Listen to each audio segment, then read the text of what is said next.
NHS reform, welfare reform, MIPIM and Adolescence. Welcome to this week's Downtown End Politics Podcast.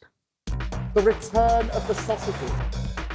All sorts of things that I would have wanted as a kid that I couldn't have, right? Famously, Sky TV.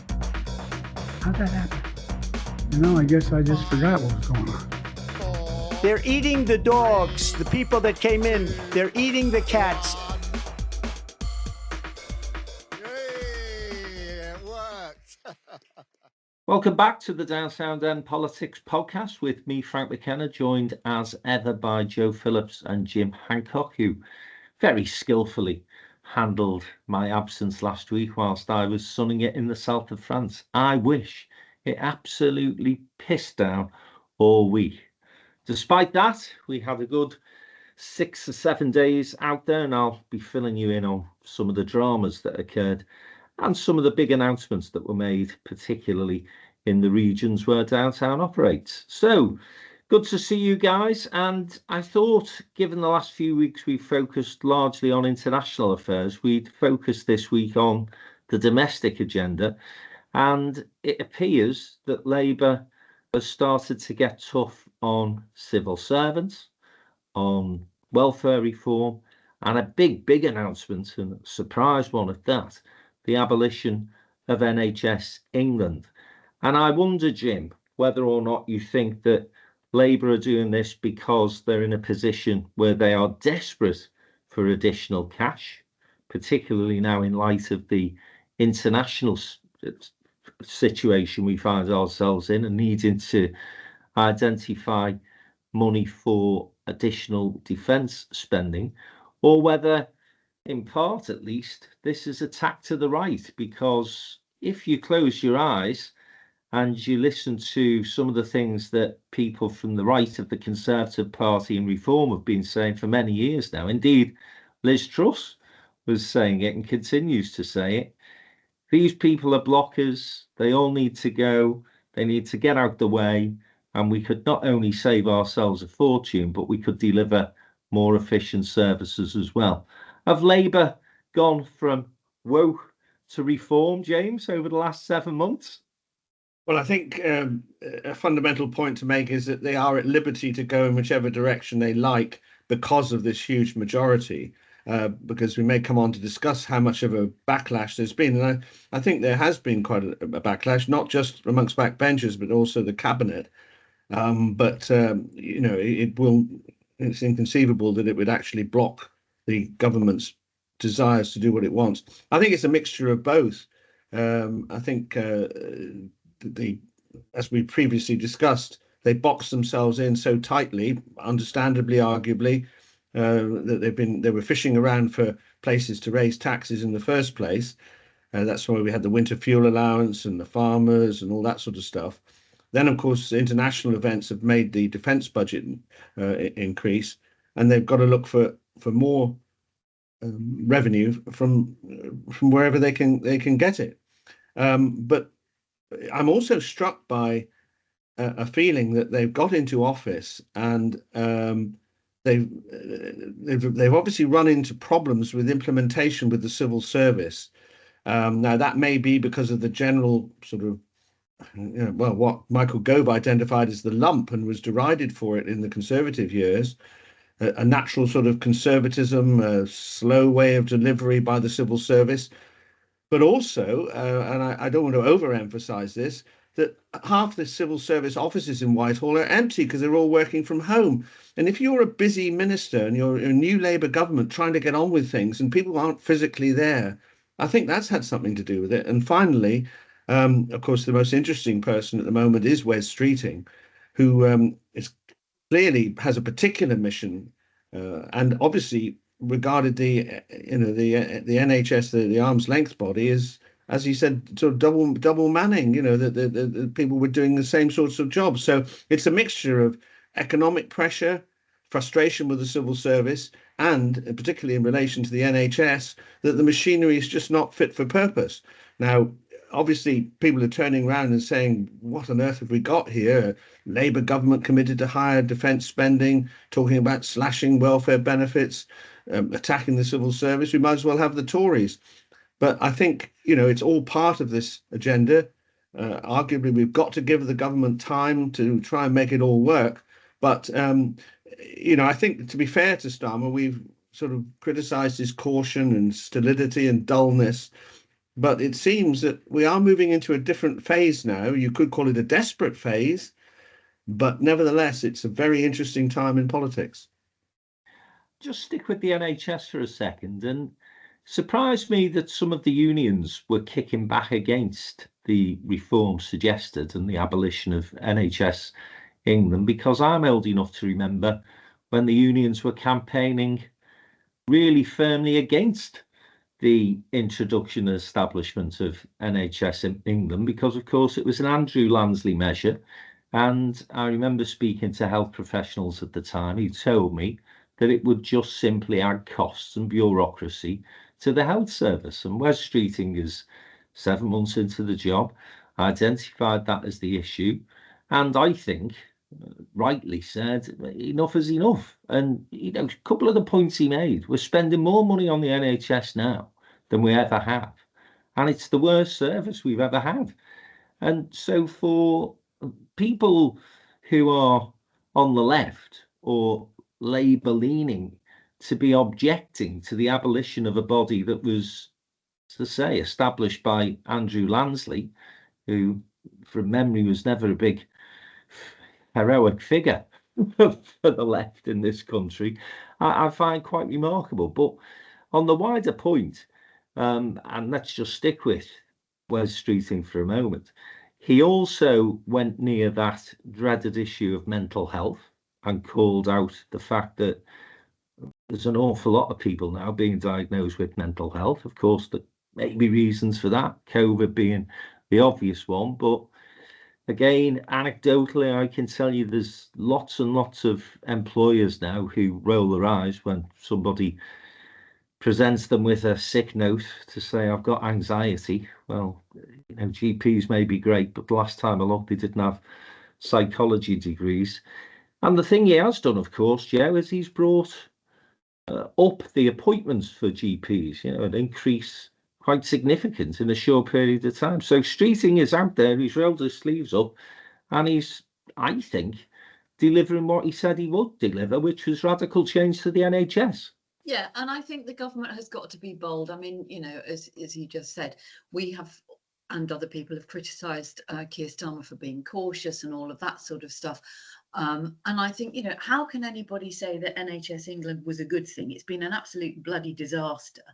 And it's another layer of bureaucracy. It's another layer of management and inefficiency. It doesn't make any difference to patients or genuine healthcare professionals on the front line. So that is a good thing. I think one of the problems is we've got caught in this vortex, if you like, of left, right. Who's this? Somebody's drifting right, somebody's drifting left, somebody's anti-countryside, somebody's anti-Europe. And actually politics is much more fluid, as are voters. And, you can be, a committed Remainer, but you can also be, I don't know, pro-hunting, for instance. I mean, we need to be a bit more grown up and a bit more sophisticated about our politics. I am not, Jim. I am a Remainer and I'm anti-hunting. But I think this whole thing about reform is really, really important. I agree with you. I mean, why are the unions, apart from the obvious thing, but it's a knee-jerk thing, we don't want jobs lost. Well, okay, that's fine. But a lot of these people will be reabsorbed into the health service. Some of them, as we know, get rewarded for failure and they'll go on to head up other quangos and arm's length things. But I think, if the government is going to be bold, it has got to be clear. And one of the things, and I know we've talked about this before, they need to control the narrative. The narrative is about making it better for patients and people who are on the front line. It's not about the blob or the civil service. The civil service is, many, many thousands of people many of whom do a really, really good job. But a lot of them are not doing it. And it's not just at, national government level. You know this as well as I do, Frank. At local government level, it's very easy to have another meeting, to send an email, to let's take it to this thing, let's not make a decision. And you can't make change if you can't get decisions through. And if the sort of the office culture, if you like, the institutional culture, is that you just, well, I'm not sure, then you need better people who are prepared to make decisions and move quickly, because otherwise the change isn't going to happen. And just finally, on, or unless you want to do you want to do a bigger thing on benefits? We'll come back to benefits. All right, we'll come back to benefits. But I think, I think what they've done is good. But I think at the moment, Wes Streeting needs to be not seen to be trying to be riding the horse alongside the Prime Minister and trying to go faster. They need to look like they're a team. And sometimes I think he just slightly oversteps himself. I'm not sure he'd be too bothered about that particular No, I'm sure he wouldn't. Joe, to be honest. I think that No, Les is in a hurry. He's a man in a hurry, and he's a man with a mission. And as I say, I think he's delivering. And maybe some of his colleagues could take a leaf out of his book, actually. I think that the other thing, Jim, I'd say is that Keir Starmer did, in the probably month 3, I think it was a reset, it might have been reset number 3, when he was talking about civil servants being comfortable in the tepid water of decline. I think that was the phrase he used. It was certainly along those lines. And then there was pushback again from the unions, and he backed off. And I wonder whether over the last 3 months, as he's growing into the job and as his international reputation and therefore his reputation within the country has become more popular, he feels a bit more confident now to say what he really feels. And I think that there are an awful lot of Labour ministers who feel as if the civil service is a drag. And it is ironic that however much we can criticise Liz Truss, and wow, there's a list of things that you could criticise her for. I seen you waving around a copy of the Mail on Sunday, Jim. There was some quite incredible revelations about Liz Truss in that newspaper yesterday, but we won't go into that. But there does appear to be now, almost across the political spectrum, this frustration that within our civil service there is inertia and there is an inability for them to change. And the strange thing, in a sense, is that the Labour Party, which was set up to be anti-establishment, to actually be set up to change and radicalise, did become the party of those who defended the establishment, defended the civil service. And of course, if you look across the pond, and I don't want to get into American politics this week, as I said at the start, but if you look across the pond, the Republican Party have become the anti-establishment political organisation, and the Democrats are seen as being the establishment. So maybe Labour is just getting ahead of the game here and going back to its roots, Jim. Yes, I do think, as I think we've mentioned in previous podcasts, that without sort of signing up for the Trumpian ideology, this spectacle we're seeing in the States of this very dynamic behavior by Trump and Musk, may be a little bit infectious. The huge challenge, though, is for the civil service and the trade unions.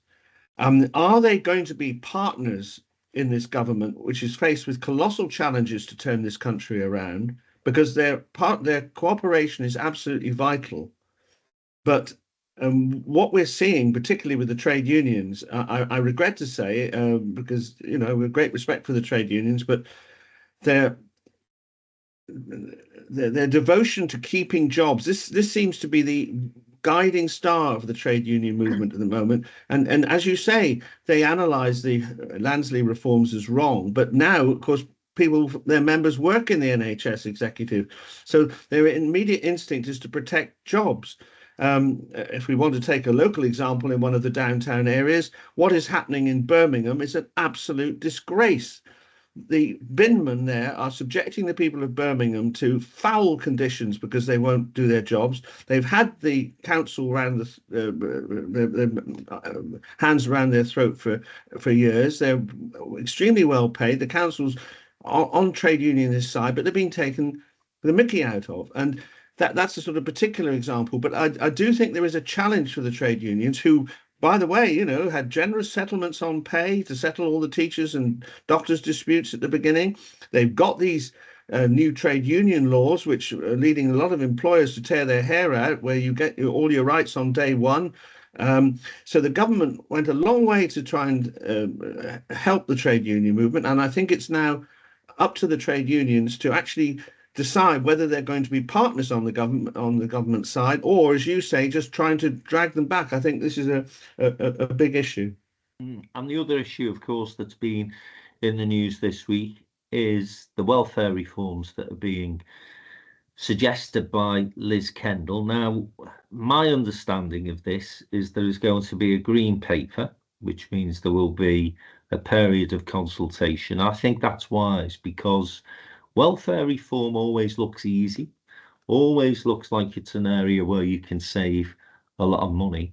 And then, as Ian Duncan Smith discovered, as Frank Field discovered back in the day, I'm talking 98, 99, ended up in Frank Field getting marched out of Downing Street and resigning from his cabinet position. It's a difficult and challenging thing to do. And although the numbers, when you look at them, are quite eye-watering, actually, in terms of what we're paying on welfare at this moment in time, I think that what we need to do in this area is accept that the narrative, as you say, Jo, must be helping people back to work, into a more fulfilled life. But if they think there's going to be billions of pounds worth of savings, I think they're sadly mistaken. Two reasons. Firstly, there's a lot of these people who are on benefits who are fully deserving of them, and will probably say that given half a chance, they would go to work. I'm talking about people, for example, with long COVID, of whom I know a couple. Then there is the added, significantly added cost of checking that these people are eligible for the benefits that they receive. So you may save in the long term some money, but that initial monitoring and lining all these millions of people up to be checked, well, that's going to take some considerable time. The other thing I'd say to Liz Kendall, and I've said this to a couple of MPs in recent days, actually, because, of course, many years ago, I was a welfare rights advisor, so I do have some understanding of the complexities of the social security welfare system. Why do we insist on people who are clearly disabled? I'm talking about people who are blind or deaf, being recalled every 12 months to see if they're still eligible for the benefits. We should be able, this day and age, to have a system where we become more efficient in that. So I think there are savings to be made, Jo, but equally, I think this idea and this notion that we're going to all of a sudden wake up and have billions of pounds available because we've cut a couple of bob off people's benefits is for the fairies, really. Yeah, and the government is going to have a huge battle on its hands. But as we've said, they've got a big majority, and it's something that needs to be done. And again, it comes back to how you tell the story of why you're doing it. It is absolutely outrageous, the number of young people who are not in education, employment, or training. Their future becomes more and more limited by the day because of their lack of experience. And there are many structural problems. One is that, when we were all growing up, or certainly, Jim and I, you could see in a town where you lived people doing lots of different jobs. Nowadays, unless it's very obvious, like a butcher or a firefighter or a nurse, you can't really tell what people do because most of us sit behind computers. Now, we could be running the shipping movements in Shanghai Harbour, or we could be an architect, or we could be a scientist. So it's quite hard for kids to get work experience. It's quite hard for kids to get those Saturday jobs and those evening jobs. So it becomes very difficult for employers to take a gamble on giving them a chance. So you end up in this circle, but it is, and you're absolutely right, Frank, what we need is to spend money on people, job coaches, which the government has said they'll do, and that requires investment. So yes, that will come out of any savings, but it shouldn't necessarily be about savings. It's about actually changing the culture, getting people back to work, getting people earning money, getting people, we know, all of us know, the unbelievable damage of unemployment in not just in families and to individuals, but whole communities. We can't afford to have that happen. And the government is absolutely right to do this. But I do think they need to be very careful about how they do it. And I think the one thing that people are most concerned about is the personal independence allowance, PIP. And that is a life changer to people, for instance, who've got cystic fibrosis or multiple sclerosis. Now, some days they can go to work, some days they can drive, some days they can't. That money allows them on those days to get a taxi or to do something. It's not, for, like we used to say about the family allowance for the middle classes, it wasn't just a Chardonnay fund for yummy mummies. So they need to be really careful about what they're targeting. But if they target young people, getting them to work, getting them into apprenticeships, getting them on that ladder, being really mindful of the people who are going to have the worst impact.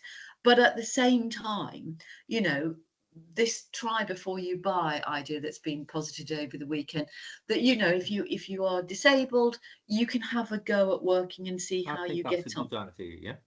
Yeah. So but it also requires employers to say, all right, we're going to be a little bit more forgiving, a little bit more supportive, because otherwise all they're going to do is say, well, we can't get homegrown people to do the jobs. It's got to be a joint effort on everybody's part. And I think Wes Streeting is absolutely right. The overdiagnosis, the over medicalization of the normal ups and downs, I'm not talking serious mental illness at all, but that has become the sort of get out of jail card, particularly for young people. I can't go to work, I'm too stressed. Well, you know what, we're all bloody stressed. And actually we do need to buck up a bit, and we're talking about war, we're talking about troops possibly on the ground. What we need to do is to build resilience, and that is in every part of our life. And I did like that line you used last week in terms of the government turning actually from economic growth to resilience. I don't think that was a bad shout. I think that what is concerning many Labour backbenchers isn't necessarily the changes that potentially could come on the back of this review, Jim. It is that narrative, and it's that idea that everybody who's on benefit is a scrounger, and it's distasteful. It's wrong actually to suggest that, and maybe it does once again come back to this communication piece that we've said for months now Labour just doesn't get right. I thought Starmer's performance in the Commons was good actually, when he said this isn't about punishing people, this is about giving people opportunity. But I do think on occasion a couple of people within the cabinet have got carried away with this Daily Mail rhetoric, this idea that, oh, this will sound great to the people out there because what we're going to say is that people are scroungers and we're going to really crack down on them. They are, I tell you, a minuscule number of people who do that. Most people, the vast majority of people, want to work, but of course they want to be well rewarded. They want to be going into good workplaces, and that should be a given. One thing I will push back on in terms of your comments, Joe, in terms of employers, yes, to an extent, but of course, from the 1st of April, we are going to be fucking clobbered with huge extra costs. And this again seems to me that we've got a government that is still learning on the job. And, they wouldn't be starting where they are with NI if they thought this through and had a strategy. And that I think is coming back to haunt them a little. And, the number of people I was talking to last week, and I will talk more positively about my experience at MIPIM, this big property festival that takes place in Cannes on an annual basis. But the number of employers who are really cheesed off with these additional costs. And, it is going to impact on people's ability and actually people's incentive to take on young people or people who haven't got the experience. That is a big issue, Jim, for employers now, and the government have put them in that place. Yes, well, I was just struck by what Jo was saying, that employers want to give people a chance. And then they get this rights on day one, the two things are not coherent. I think it is a sign of the inexperience of the government. But a number of points from what you two have just been talking about, I think actually the messaging has been quite good, that we don't want people to be trapped in unemployment. Labour, the clue is in the name, want people to work. I think that's, for once, quite a clever thing, because the danger is, as you say, of adopting this sort of very reactionary stance on claimant benefits. And incidentally, I look forward very much to Nigel Farage being interrogated about what his view about all this is, to see whether he comes out with a lot of prejudicial stuff or whether he actually has got some constructive policies of his own. That's the sort of way to test reform. I just want to make one reactionary point.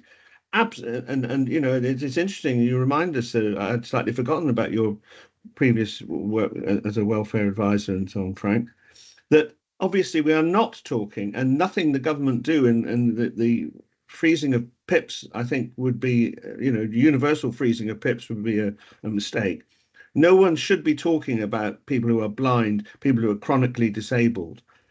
But I do think, the public in general have an unease about this ballooning cost of the welfare bill, and they do feel that there are some people, I agree, a minority, Frank, who perhaps through a lack of confidence, and the younger generation, that's particularly attributable to COVID, where they were all locked up in their homes. I think we're paying the price of that now, either because of a lack of confidence, or a small minority, perhaps, who are work shy and find through the way the system operates that they can be signed off into benefits far too easily. That is the area that the government have got to target. But as you say, conducting in literally millions of interviews of a very sensitive nature. I mean, who's going to do that? We come back to the civil service again. In that particular area, we look, it's going to be more like hiring than firing. So, it's a real challenge to get this right. Yeah, and I think the other problem is that if you look at the spiralling costs of welfare, well, where's the big balloon in terms of where that is going north? Of course, it's pensioners. And it's the triple lock. I was just about to say. If we say we want a government that's going to be bold, and we're going to say that we need people to be looking at the welfare bill in the round, then it's not that minority of scroungers, as they are described. And listen, I was on the dole for 6 months. There is nothing more soul destroying than sitting at home, getting your benefits every couple of weeks, and being very tempted on more than one occasion to actually go and do some work on the side, because that's still happening out there as well. And that's not the poor bloody people who are on the dole's fault. That's the people, again, who go back to employers, unscrupulous employers, who draw the pay cash in hand so as they don't get hit with NI and those additional charges. And that happened to me when I was a young man.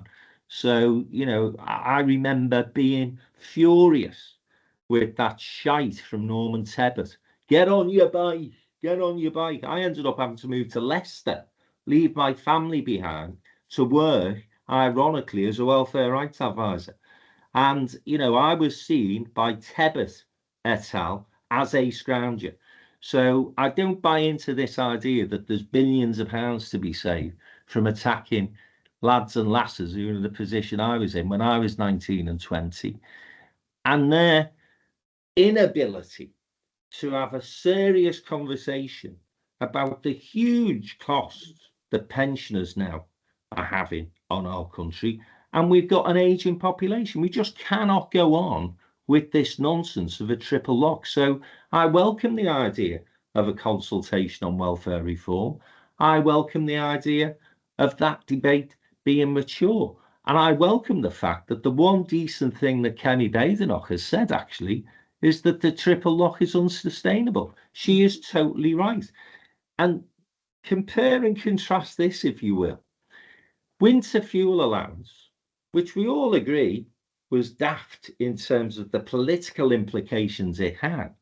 But bloody hell, there was no sort of, oh, isn't this great? People like Richard Branson won't be getting a fuel allowance in future. It was all negative stuff. You talk about taking a few bob off people who are disabled, and the Daily Mail, the Daily Telegraph, and the Spectator are getting the bunting out. Bloody pisses me off. So, Jo, I think, yeah, be radical, be bold, but let's look at the whole welfare bill in the round. Exactly. Yeah, and I think that is the key to this. You know, if they could rewind, but you know, they had long enough in opposition, Frank, to work this through. They should have stopped. You know, they knew they were going to inherit a shit show of the finances. Okay, maybe not as bad as it actually turned out to be, and there are other extenuating factors like Ukraine and Trump, etc. But you know, if you want to reform welfare because you want people working, you need to stop and think about that. So you don't put something onto employers to make it less likely that they'll give those people the chance to get into work. Triple lock, I completely agree with you. It's got to go. And yes, of course, there'll be bleating and whining and all the rest of it. But the government need to really, really work very hard about looking as though they are all working together. Because the other thing, and the elephant in the room, well, I suppose it ties in slightly with the triple lock, is social care. Social care is bleeding local authorities. It is also bleeding hard up families. My mum's in a care home. The fees are going up in April to £1,900 a week. A week. And, you know, it's a lovely care home. She's blind. She's got Alzheimer's. She wouldn't know if she was in a coal cellar, frankly. But that is an enormous amount of money. And when people talk about, oh, we don't want to privatise the health service, this part of the health service, along with residential care for children, is already privatised.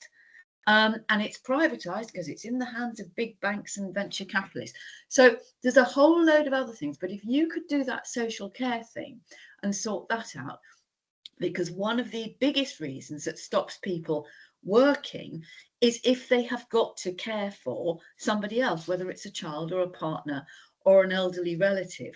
And then we see the ridiculous nonsense of people losing their entire carer's allowance because they've worked an extra hour in the pub or in Sainsbury's or something. So, you know, they need to really, really look at it. And I think this, in a way, it goes back to the civil service. If you want to do something, if you're running an army, you know, you lead from the front, but you need to be really clear about what you want to do. And then you have to have the people around you who will make it happen. And, you know, the best ministers in the world, if they then have got people behind them who are going, yeah, well, I think we better commission a report. Oh, I know, let's get Louise Casey in. Oh, let's have an away day. Nothing will happen. Although I think, you know, divvying up Louise Casey's jobs would improve people's opportunities of going into employment. I mean, if actually she gets bloody called into everything. Well, and if they actually, you know, did what she'd suggested in so many of her reports, we might not be in such a mess. We go back to a long time. Hey, listen, she's a but I do think, you know, they've got to think of it more holistically and think about, you know, if we do this, this will happen, and talk to people about the trade-offs, you know. Because if you're off benefits, you've got more chance of getting a house. It's really hard to rent somewhere if you're on benefits. But let me just go back to that comment I made earlier about strategy. And this is where I still wonder whether they are thinking this through in a way that will suggest to people like me that they are thinking about this longer term and they're not just thinking about sticking plasters. And I'm afraid I have to be a little critical of the Chancellor again, as far as this is concerned, because Rachel Reeves, through no fault of her own, this was clearly a tactic that the party had decided to adopt.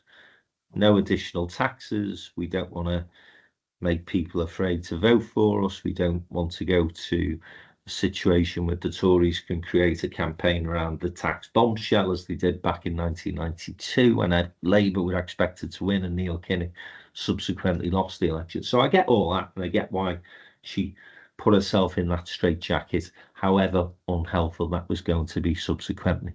However, she has been offered the greatest opportunity that she will ever have to basically take that straitjacket off and say we are in a different world. Quite literally, we are in a different world. Why are they scrabbling around trying to find savings from the welfare budget?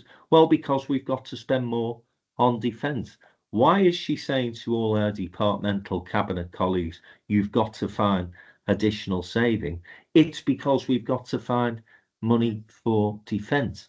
Look what Merz has done in Germany. He's basically said, we're ripping up the fiscal rules. We are on a war footing. Why, oh, why, oh, why Rachel Reeves and the Labour government haven't done that is baffling to me, Jim. It really is.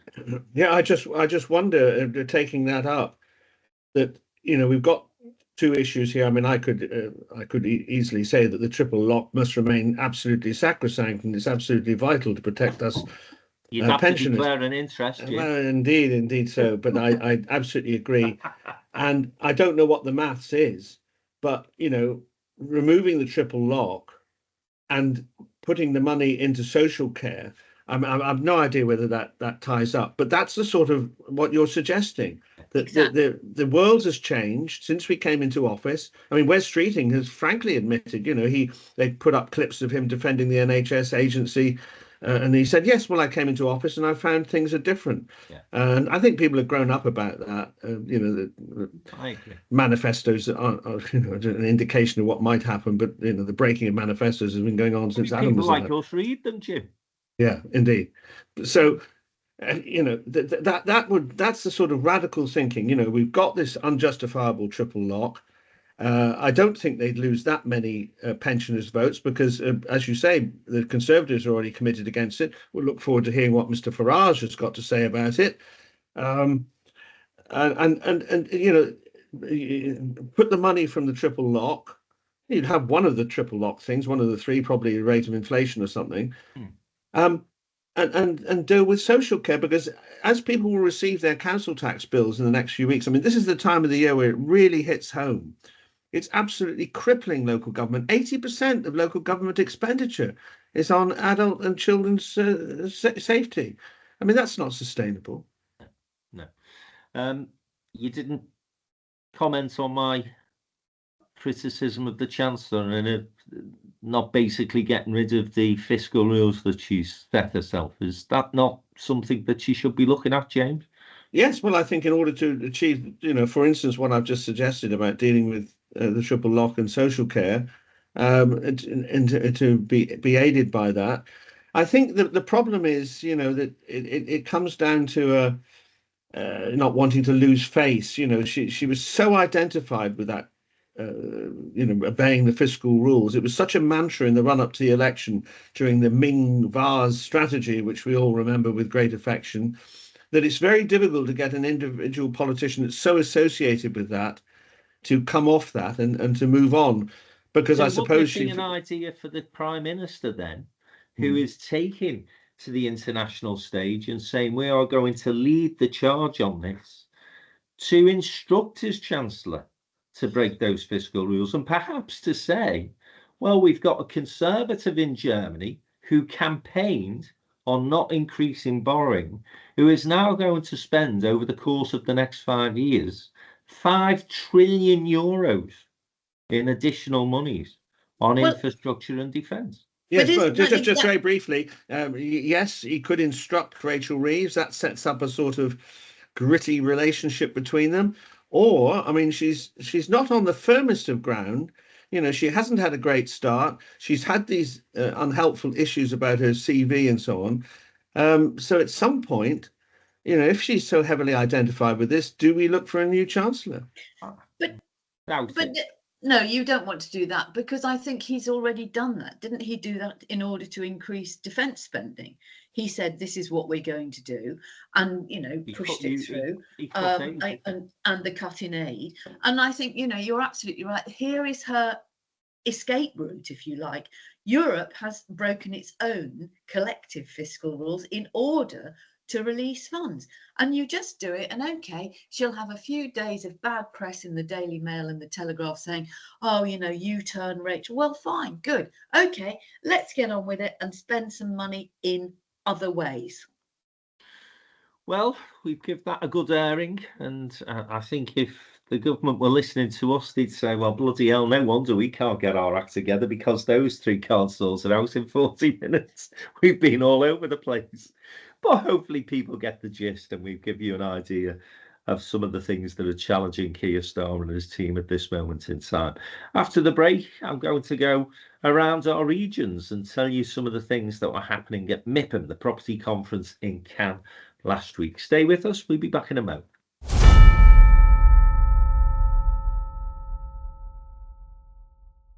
Right, welcome back to the second part of this week's Downtown Den Politics podcast with me, Frank McKenna, Jo Phillips and Jim Hancock. And last week I was absent from this wonderful broadcast because I was in Cannes, in the south of France, and you will think that I would have been coming back with a little bit of a bronzy, as we say here in Scousland. But no, it was absolutely teeming down all week, and I mean of biblical proportions. It was horrendous, the weather. Nevertheless, it didn't dampen the spirits of those 22,000 delegates from across the world who descend upon Cannes every year to talk about regeneration, investment opportunities, and the regions were out in force this year. It was good to see Steve Rotherham, Andy Burnham, Joanne Roney from Birmingham. We had who else did we have? We had Julie Nugent from Coventry. We had Liam Robinson, the leader of Liverpool. We had Pam Smith from Newcastle. An array of talented leaders from all across the UK. And we, as an organisation, Downtown in Business, did 4 events, hosted 4 events this year, all of which went well in the end. But let me tell you about our experience, our first event.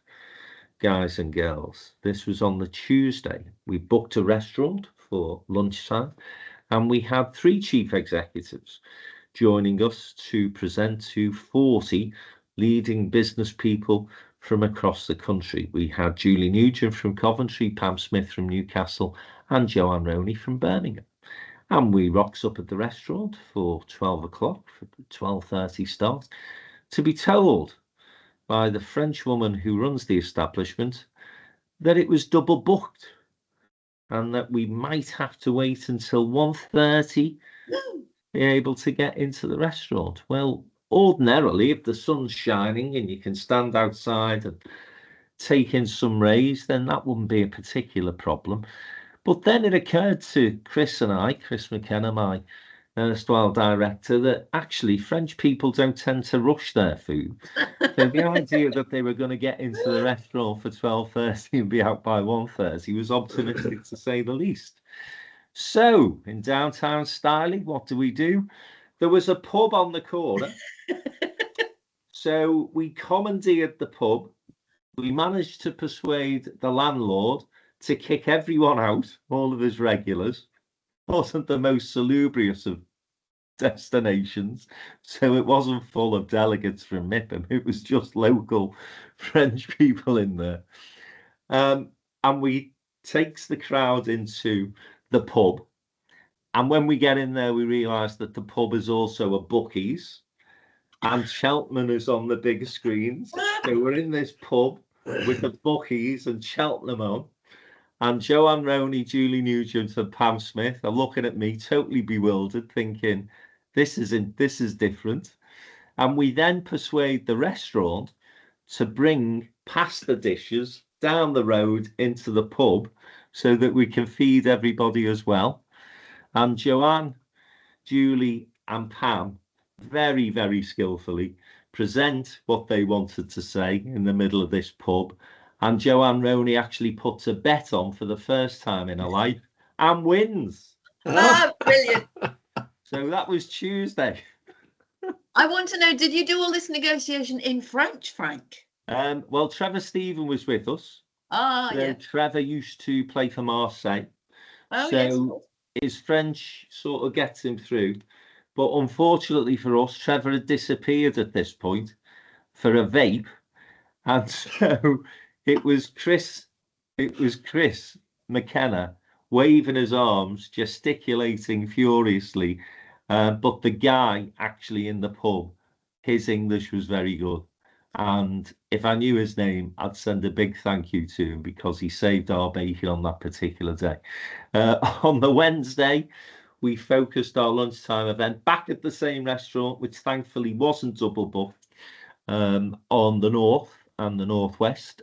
So we had Blackpool, Preston, Liverpool and Manchester in the room, which was great. Steve Rotherham and Liam Robinson representing Merseyside, and then we had Tom Stannard, the recently appointed chief executive from Manchester, Nick Gerrard from Blackpool, and John Chesworth from Preston. They gave a roundup of some of the great opportunities that are available in the Northwest. We had a drinks reception on the Wednesday, which I don't need to talk about, hence the same at the pub that we were in. No, we want the details, please. And on Thursday, we did a fabulous breakfast event with the Liverpool Big Company and bids from across the country looking at a new campaign for high streets. But the week, in a sense, and I could talk about lots and lots of things that were being discussed and the investments that were being offered to the international finance community. But the subject and the topic that was dominating the week was football, of course, because you had Everton's chief executive Colin Chong at our event on the Wednesday, with the stadium complete, but then announcing that the new owners, Friedland, were going to buy another dock and basically transform and regenerate that into new leisure and entertainment facilities.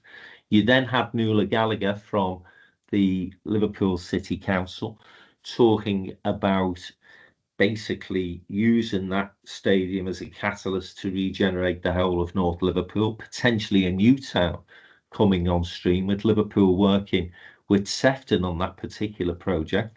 Then Andy flew in from the State to talk about Manchester United's new stadium. And of course, all the memes were talking about it looking like Butlins from the 70s because the CGIs weren't particularly great. But of course, what Andy was more interested in was the billions of pounds that could generate for infrastructure into Trafford and across the greater Manchester region. And then Pam Smith from Newcastle was talking about Newcastle United.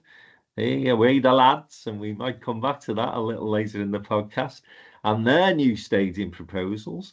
And then Joanne Roney was talking about Birmingham City and their new American owners who've got deep pockets and their new stadium proposals as well. And of course, in the midst of all that, PSG played Liverpool and knocked them out of the Champions League. So it was a great week. And I have to say, you know, we often talk about football in terms of the results of a weekend, but wow, it is such a catalyst for regeneration, Joe. And you will have witnessed this in London, of course, with Spurs, West Ham, your own club, Arsenal, you know, lots and lots of regeneration happened around those new facilities. But I thought it was interesting. You know, it is interesting. And I know that, you know, the events of yours that I've been to, Frank, when people have been talking, I mean, you know, compare and contrast that level of people working together to get things done across a region to what we were just saying before the break about government. I mean, I think you're absolutely right about football. But the other thing is when it is done properly, arts and culture. I mean, down the road from me, Margate, Turner Contemporary, has transformed an area of deprivation, you know, that people never think exists in the southeast. It's been going for nearly 12 years now, and what's happened is that people have moved down here. that changes the demographic. That means people are putting it's that thing, that sense of people feeling invested in a place. And, you know, certainly on conferences I've done with the Eden Project and things like that, Morecambe Bay, of course, and what they've done, those sort of things can be absolutely transformative. And I think, you know, we go back again to local councils who get it and local councils who don't. And the ones who don't are the ones who thought it was a really good idea to invest in retail centres as the bottom's falling out of the retail market, and are now got stuck with these white elephants, literally. And the ones that are looking further along. I mean, I remember the conference of yours I came to, and they were I can't remember the name of the woman who was talking about it, but it was about the fashion show in Manchester. And that was so exciting because it's not just about football. It's the people who come because of that. It's the people who come for other things. And that sense of investment in a place you just need one thing. You just need one magic thing. And that's not build it and they will come. It's not retail parks. It's not retail. It's experience. It's history. It's culture. It's sport. It's all of those things. And it spreads out to everything. And think of the jobs. Yeah. Jim, I think you'd have enjoyed MIPIM for more than the fact that we were talking a lot about football and stadium regeneration. But I tell you the other thing I found refreshing. The regional mayors were taking centre stage and really pushing the case for their city regions. And in Liverpool, it was brilliant to see. I'm sorry to focus on Liverpool in terms of this aspect of the conversation, but it's been an area plagued in the past by leaderships that have not necessarily been united, going back to that thing that Jo was talking about. Here we have in Liam Robinson, the leader of Liverpool City Council, and Steve Rotherham, the Metro Mayor, two people who are absolutely on the same page. You can't get a cigarette paper between them. And boy, does that make a difference when you're talking to investors. Yes, absolutely. If I may, can I ask you about the level of interest in investing in these regions from foreign people? I mean, presumably there were potential investors from various parts of the world at the downtown events. What sort of sense did you have? Because during the break on this podcast, Jo was reciting some fairly gloomy figures on the British economy, which have come out today. How are we seen as an investment opportunity from the sort of the foreign guests that you had at the downtown event? I think there was huge interest, and certainly there were lots of conversations happening, lots of meetings. I mean, again, for anybody who suggests that these things are a jolly, for politicians in particular, actually, they just need to have a look at Steve Rotherham's diary for last week. And he was non-stop, and so was Liam Robinson. Wasn't as close to what Andy and Bev were up to in Manchester, but every time he looked on the stand of those respective cities, you know, that they were in meetings with investors. They are there to work. It's not a jolly at all. But these big international investors ain't coming to Manchester. They ain't coming to Liverpool until you've put the proposition before them. And I sense that if you've got a strong proposal to offer, and if you can prove that you're serious about helping and cutting through the stuff that we talked about in the first part of this programme, which is the bureaucracy, the red tape, we do want to do business, we do want to help you invest your money effectively, then the appetite is there.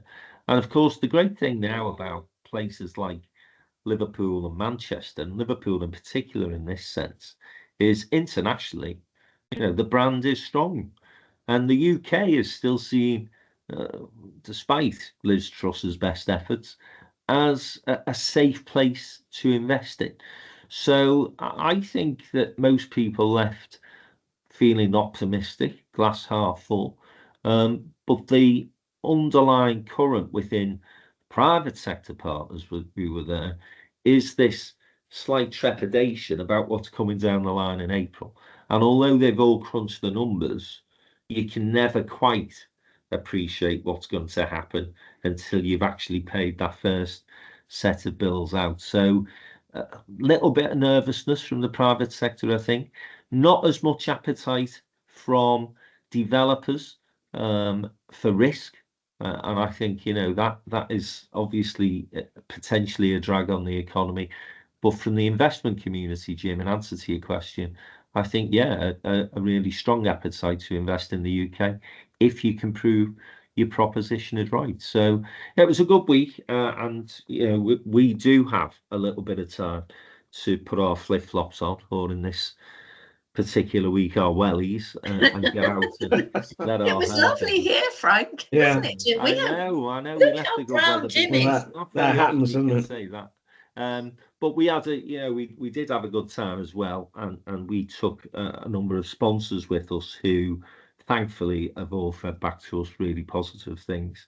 But it is encouraging what you're saying about Everton, with the Bramley-Moore dot and then moving to the next dot, because there was some scepticism on would this really regenerate North Liverpool? Well, here we've got a tangible example of how that's going to happen. That's very encouraging.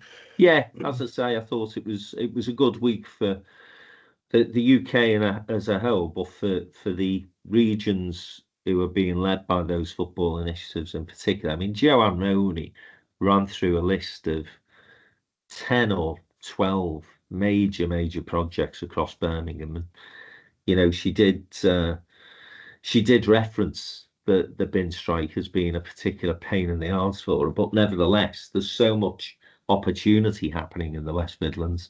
Julie Nugent likewise in Coventry, she was able to point to some great things happening there, and the universities becoming more entrepreneurial in certain parts of the country. And again, if we go back to those places that are all saying they're under financial stress, well, again, took your point from last week's podcast, Joe, they've got to start to evolve and think a little bit beyond what they've been doing for the past 20 years, where they've been able to rely on foreign students' income. It just isn't going to happen to that extent in the future. So lots of positive conversations. As I say, a good week apart from the weather.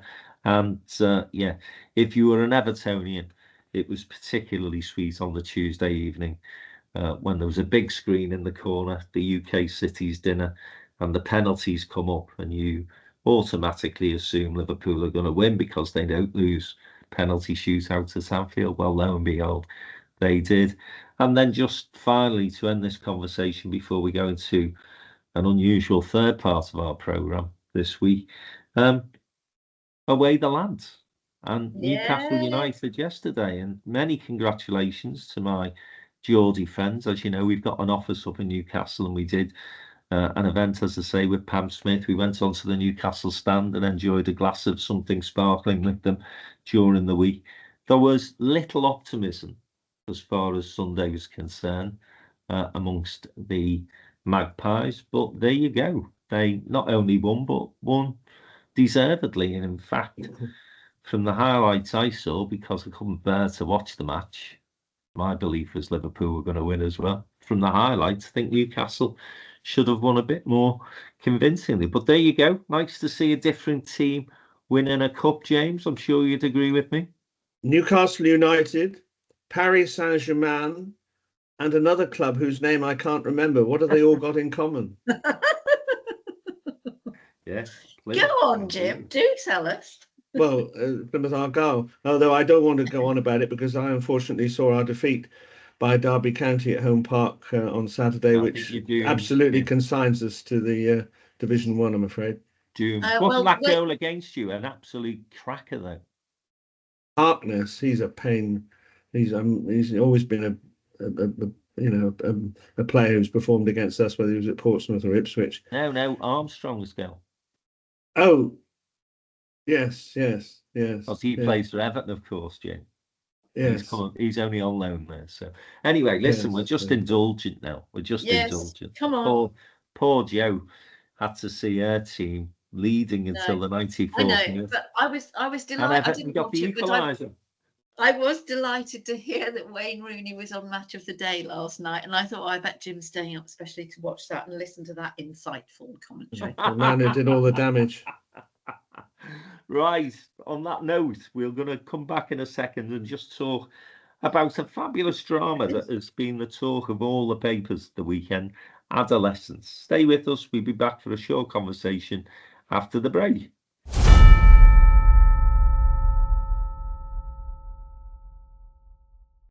Okay, welcome back to the third part of this week's Down South End Politics podcast. And I was so impressed with Jim and Jo's movie review last week that I thought we should add a drama section into this podcast every week. I'm only jesting. However, I did want to just mention a fabulous 4-part drama that was on Netflix this week, co-written by Stephen Graham, the Good Scouser, who also acted in the programme as the father Joe in this amazing programme. And not only in terms of the storyline, but just in terms of the way the cast were able to shoot most of those 4 episodes in one take. Right? Yeah. And it's that incredible feat. So I know you watched it. James is going to catch up, I'm sure, this week. But what did you make of it? I was absolutely blown away. I mean, I think it's absolutely essential viewing for anybody, whether you've got teenage kids or whether you're just interested in it. And it's so poignant and so heartbreaking. And that sense of, you know, the one camera shot, which they used in Stephen Graham's chef thing, Boiling Point, which was hugely successful. You have that real sense of actually this is in real time. And it was very clever the way it was done. So 4 episodes, you know, the first one, the shock of the 13-year-old boy being arrested in a police raid on the house in the early hours of the morning, and the going through the process at the police station.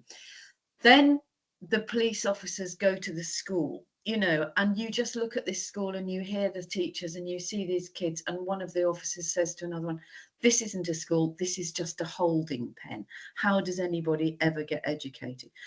And then the 3rd episode, which I found the most moving, was just the boy and his psychiatrist in a teenage detention centre where he's awaiting trial.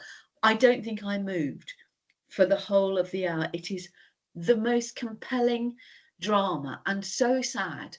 And I won't give anything away. And then, of course, you get the last episode, which is this very ordinary, very decent family trying to live their lives with the repercussions, as yet not fully realised because it hasn't gone to trial. And it's absolutely brilliant. And I think the thing that came across is, I heard somebody talking about it on the radio the other day, and you know, in the old days, being sent to your room was a punishment. Now, parents are too frightened to let their kids outside, so they send them to their room, and they go into this netherworld. And what came out of this, and it was done so subtly, was particularly for young men and boys, this so-called manosphere, this toxic masculinity that is, you know, fueled and fermented by Andrew Tate and his ilk, that, you know, there's 80% of women only fancy 20% of men. So how do you make a girl like you if you're 13 and you're into that, you know, adolescence? So there was a whole lot to take away from it. Absolutely stunning, brilliant television, and well done to everyone involved. Certainly couldn't recommend it highly enough. And the young boy whose name escapes me, Owen somebody, he was just mind-blowing. And has got his next part alongside Margot Robbie. So honestly, that young lad's going places. He was absolutely superb. And Stephen Graham does have this talent of spotting talent as well. Yeah. Because Jodie Comer is a Stephen Graham fan. Yeah. And she is, I think, the best actor at this moment in time in terms of the sort of younger people coming through. But no, a fabulous drama. James, you will have to catch up on it must. Because the newspapers, as I say, over the weekend were full of it because of that very thing that you mentioned there, Joe, in your summary. And it's this almost catastrophic situation that we've got with young lads and their attitude to girls following Andrew Tate and his ilk. And I was reading some alarming statistics, some of those articles over the weekend, in terms of domestic violence now on the increase. Rape, of course, we know has always been a problem in terms of getting prosecutions as much as anything else. And you know, somebody opened the very first women's refuge in Lancashire 30 years ago, nearly now it must have been. It's so sad and frustrating for me to see that the same issues that were around then are around now, perhaps worse because of this social media age that we're in.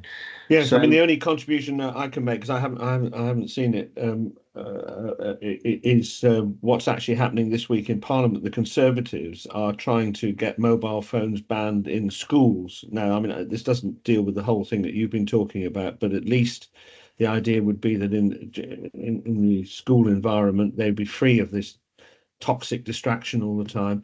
I don't know whether the government are going to support it, but I think the Conservatives are, are right to press for this, because Jim, that's ridiculous. Most teachers should be allowed to make their own rules, and most schools do ban phones. It's up to the head teachers to surely say, right, you leave it here, you put it in a box or a locker before you go into class.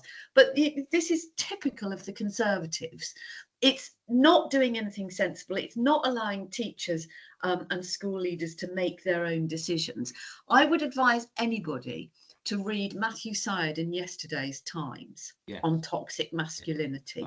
It is absolutely hugely important. And I think, we've just been hearing about the amazing women at your event in MIPIM, Frank.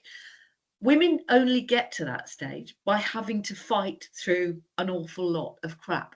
And I think it's a lot harder now for young women. And I mourn the fact that they want to plaster their faces in gravy and have eyelashes out here and look like something ridiculous with trout mouths and all the rest of it. And I look to, my heroines like Shirley Williams or Barbara Castle and people like that and think, they actually had sharp elbows, they had tough skin, and they got on with it, and they did it because they believed in it. And I just think wherever people work, whether it's in an office or a school or a college or wherever it is, or standing in a queue or sitting on a train, call it out. I did it the other day with some lads on a train who were looking at stuff on their phones, and they were only about 13 or 14. I wouldn't have done it if they were older. And when we got off at the station, I said, right, shall we wait here then for your parents and I'll tell them what you were looking at? Well, no. And the whole thing was about, well, I didn't choose it. Somebody sent it to me. Nobody made those girls do that. How do you know? And, these are grammar school kids in a pleasant area. It's horrifying. Well, just to push back, the voluntary system that Jo is such a fan of hasn't worked. And there's a widespread feeling that heads in schools want the support of the law in order to be able to enforce a ban on mobiles in schools. Okay. I think there's an argument to be had. I think that the point that Matthew Syed, as you say, Jo, makes in the Times article yesterday, which is a great read, is that you've got people like Tate and others suggesting that, the problem men have these days is women, the advancement of women, which is absolutely not true. The one little pushback I'd make, though, is that working class lads do need some sort of strategy in place, because I am seeing an awful lot of anger, frustration, or just hopelessness within those communities. And I think if you go back to the riots in the summer, a lot of that was fueled by that anger and frustration rather than racism. And I think I referenced at the time I drove through a part of Bootle where I was born. I sort of spent my early years, and it looked like bloody shantytown. And if you look at the attainment levels of young lads in particular these days, it's frightening. So we do have to balance the absolute right of women to advance their careers and be promoted. And as I say, we had 3 fabulous women speaking at our event on Tuesday at MIPIM last week, against that backdrop of men, or young men, feeling rather hopeless and lost at the moment, and veering towards people like Andrew Tate because mainstream politicians are ignoring them. So I think that's an issue that we need to talk about. Which is why we need to get them back to work, because that is where the hope lives. But where, Jo? And that's the point, isn't it? What work? Yeah, and exactly. I think you've made the point on more than one occasion. We're saying we want to build 1.5 million homes. Well, let's start getting places in colleges, more so than we have at this moment in time, where these lads, and it is largely lads, that are attracted to construction. I know there's lots of women in that sector as well, met quite a few of them last week, but let's get lads into work where they can earn a few bob. And as you say, Jo, have a purpose, because that's what's missing from a lot of these kids' lives. And they'd be too bloody knackered to go on the phones if they've done a hard day's work on a building site, I can tell you. Anyway, on that note, let us bring this rather longer than usual episode to a close. It's been great having your company this week. Please do join us again next Monday, when I'm sure we will be returning to international affairs, and hopefully something positive will have happened in Ukraine. Have a great week, everyone. See you next Monday.